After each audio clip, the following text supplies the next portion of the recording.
di semua negara. Gitu. Kita lihat bagaimana penutupan perdagangan hari ini sudah bunyi.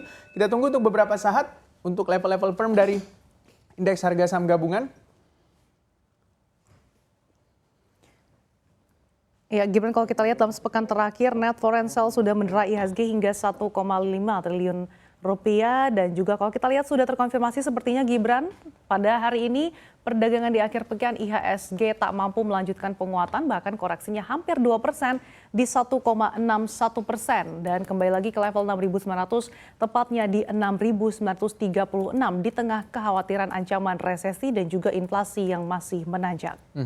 Kita lihat bagaimana ini adalah level firm dari indeks harga saham gabungan, koreksi 1,42% di level 1,61% di level 6936.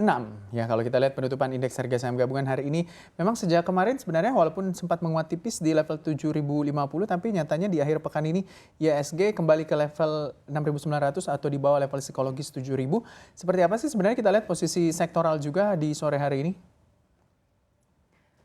Ya, kita lihat finansial terkoreksi 0,92%, kemudian consumer primer melemah 1,53%, consumer non-primer melemah 1,28%, perindustrian juga terkoreksi 1,77%.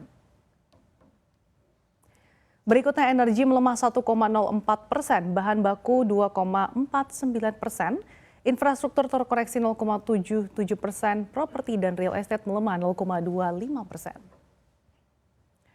Kemudian teknologi melemah 1,49%, transportasi dan logistik melemah 0,45%, dan hanya kesehatan yang terapresiasi 1,18% di tengah pelemahan IHSG pada perdagangan hari ini.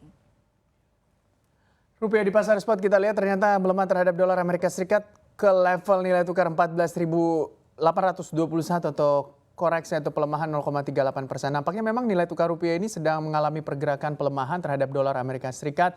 Melihat juga bagaimana investor asing yang cenderung keluar dari pasar tentunya juga mempengaruhi nilai tukar rupiah. Hari ini juga pelemahan 0,38%, sementara terhadap Singapura dolar juga rupiah melemah 0,13%. Hanya terhadap yen Jepang rupiah mengalami penguatan 1,21%, namun terhadap euro Eropa rupiah mengalami juga koreksi atau pelemahan 0,01%. Nilai tukar 15.575 per 1 euro Eropa.